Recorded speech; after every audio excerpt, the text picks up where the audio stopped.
Assalamualaikum warahmatullahi wabarakatuh. Salam saudara sedulur dimanapun berada. Kita bertemu lagi dengan Opsya kita Bageni dari Subang, Jawa Barat. Semoga kalian semua dipanjangkan umurnya, disehatkan jasmani rohaninya, dan dimudahkan rezekinya. Alhamdulillah kita bertemu lagi dengan Kang Ustadz hari ini. Nah, sekarang temanya akan berbeda.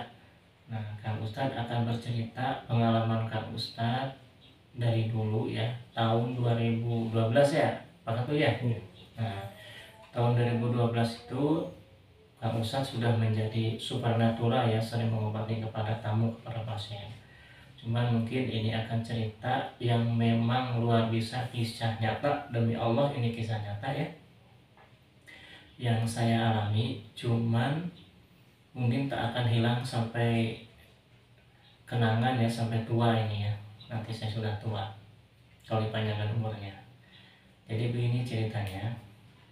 Dulu itu tahun 2012 saya kedatangan tamu yang dari Jawa Barat juga, yang bernama Kang Ade.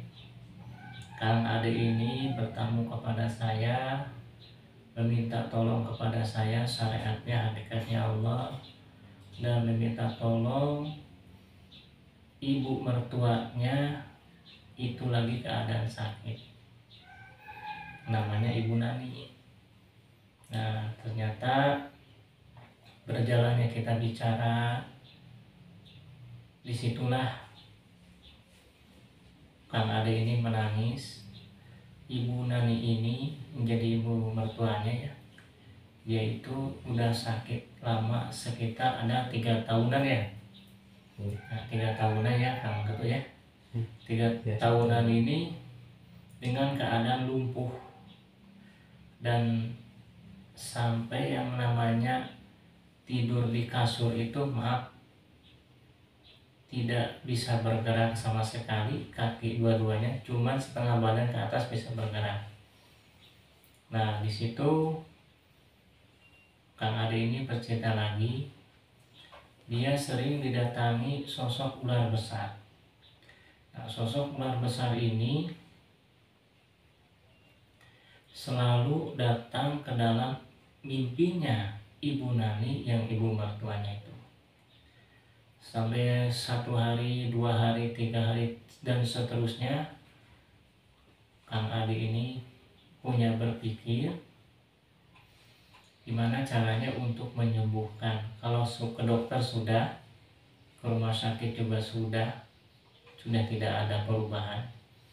Dan dia pun pergi ke suatu tempat yang mana di situ ada paranormal juga ya, kepada orang-orang pintar dari Kulon, Kidul, Wetan, kalian udah semua. Cuman dari situ tidak ada satupun, dan tidak ada satupun yang bisa dengan wasilahnya menyembuhkan itu. Ternyata uang sudah habis besar. Berjalannya waktu, Kang Ade ini sudah putus asa di perjalanan, dan sampai-sampai Kang Ade ini bertanya dalam dirinya, dan saya harus kemana lagi mencari pengobatan. Medisnya udah dilaksanain, non medisnya udah dilaksanain. Mungkin Allah Subhanahu wa Ta'ala mendengar doanya Kang Ade lagi sedih itu lewat temennya, yaitu namanya Kang Dulman. Nah, Kang Dulman itu ngasih kabar kepada Kang Ade, coba datangi Kang Ustadz yang ada di Subang. Nah, disitulah alamatnya dikasih. Sampailah Kang Ade itu mencari alamat itu di daerah Cicadas, dan sampai bertemu dengan Kang Ustadz. Nah, disitulah Kang Ade sampai menangis, bercerita tentang kehidupannya. Dia itu sudah memang gak karuan, berobat ke sini ke sana tidak ada hasilnya, dan udah habis besar. mungkin udah ada sirullah, syir Allah, izin Allah bertemu dengan saya. Nah, sudah bercerita Kang Ade semuanya, barulah saya berangkat ke kampungnya di daerah Jawa Barat. Sudah sampai di tempat beliau, Kang Ade, kita kan dijemput ya. Ternyata yang saya lihat itu memang benar-benar lumpuh total setengahnya, kakinya lumpuh. Nah,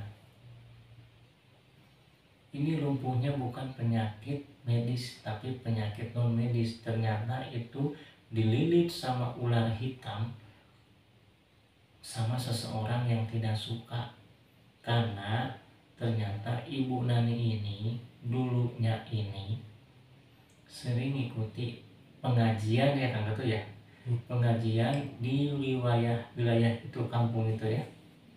Nah, ternyata ketua DKM dan ketua hajahnya, ketua haji yang membawa acara di situ itu sebagai ketua yang memimpin pengajian.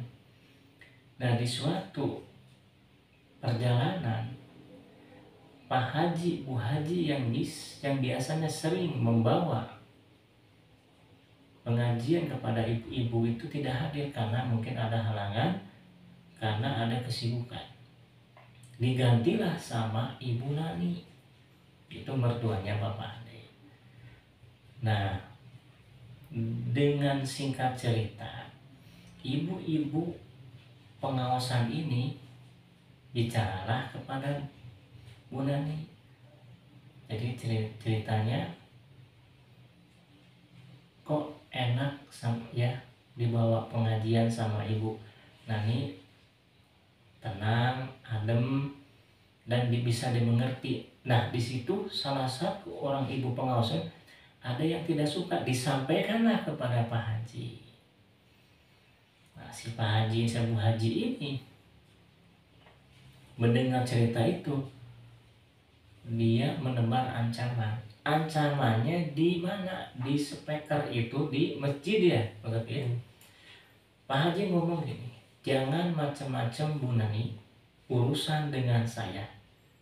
Nah, sampai seperti itu yang namanya Pak Haji ini sama Bu Haji ini menebar ancaman di masjid memakai speaker masjid. Nauzubillahi min dzalik. Ternyata ancaman itu kejadian lumpuh total lah Bu Nani dan tidak bisa jalan. Nah, mungkin dilihat masyarakat, Ibu Haji dan Pak Haji ini namanya Karto lah, Haji Karto dan Ibu Haji Uneng ya, dilihatnya orang soleh, itu kedok aja ternyata dia mempunyai pesugihan. Nah, di situ orang-orang kampung yang tahu tidak berani ngomong lantaran dia takut kena kekejaman orang itu. Selalu yang bermasalah dengan si Pak Haji ini langsung meninggal ya Kang Ketu ya. Nah, ini Ibu Nani ini korban yang kelima, cuman tidak mati, masih ada izin Allah menyelamatkannya. Nah, sudah begitu yang saya lihat ini pas terjadi yaitu lumpuh ya, sudah 3 tahun dililit ular. Nah, disitulah kita musyawarah dengan masyarakat gimana caranya melawan orang dolim itu, karena masyarakat tidak bisa melawan karena takut dengan Haji Kerto itu ya, Kerto itu Haji Uneng itu. Nah, di situ dengan izin masyarakat dia bilang, Kang Ustaz, tolonglah bersihkan tempat ini karena orang itu sudah dolim, kedoknya agama, cuma dalamannya dia itu jahat. Memang orang itu orang kaya di situnya.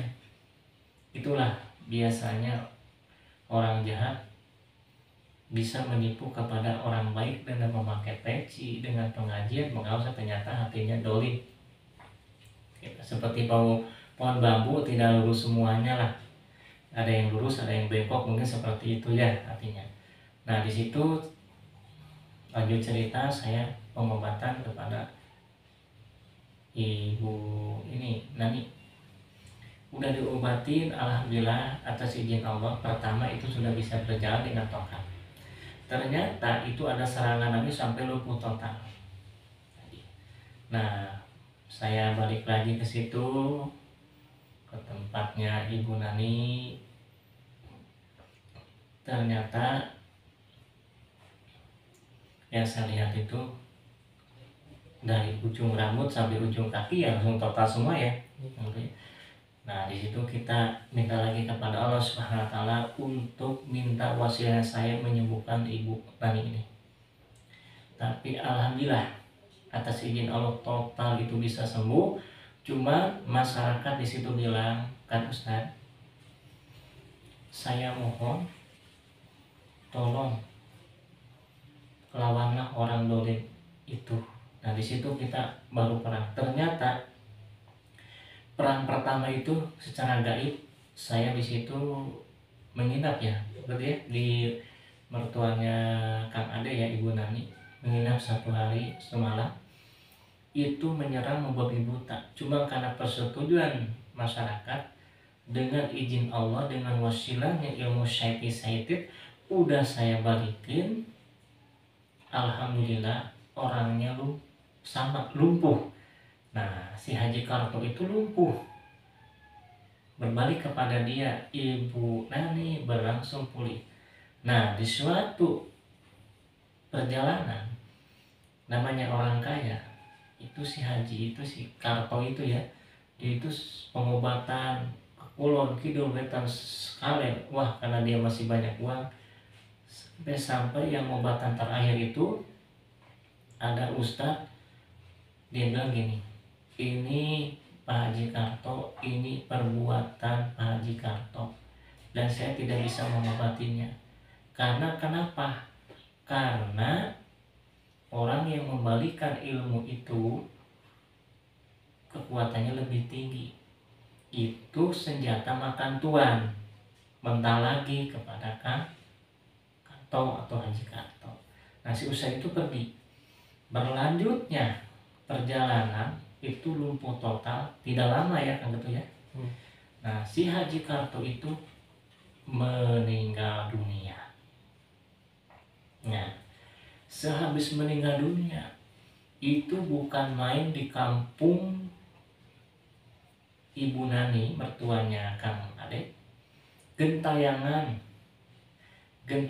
berdatang kesurupan kepada warga dan mewujudkan diri si khorinya itu mungkin ya terbawa arus dengan ilmu hitam itu. Nah dengan izin Allah Subhanahu Wa Taala saya menyuruh santri, suruh ke makamnya, suruh berdoa dan mengunci jangan sampai dia gentayang lagi di kampung itu.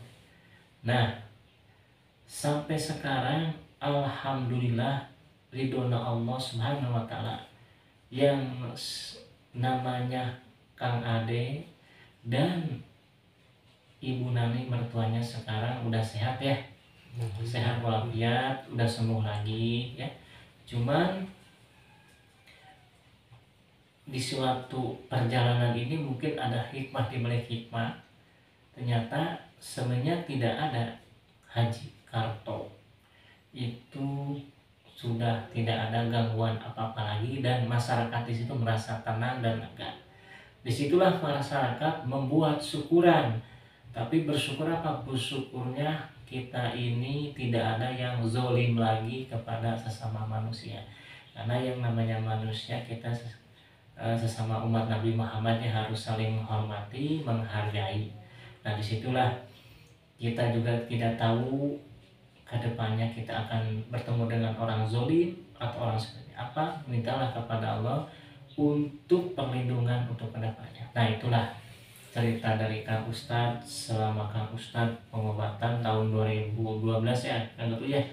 Ini kejadiannya luar biasa. Kalau untuk diceritakan lebih panjangnya lagi ini ceritanya ya itu mungkin kenangan di tahun 2012.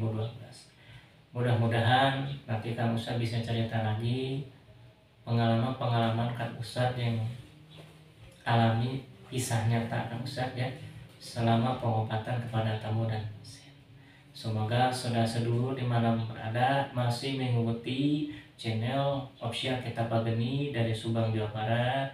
Mudah-mudahan saudara sedulur ya dipanjangkan umur, disehatkan jasmani, dimudahkan rezekinya. Kang Ustadz mau pamit. Wassalamualaikum warahmatullahi taala wabarakatuh.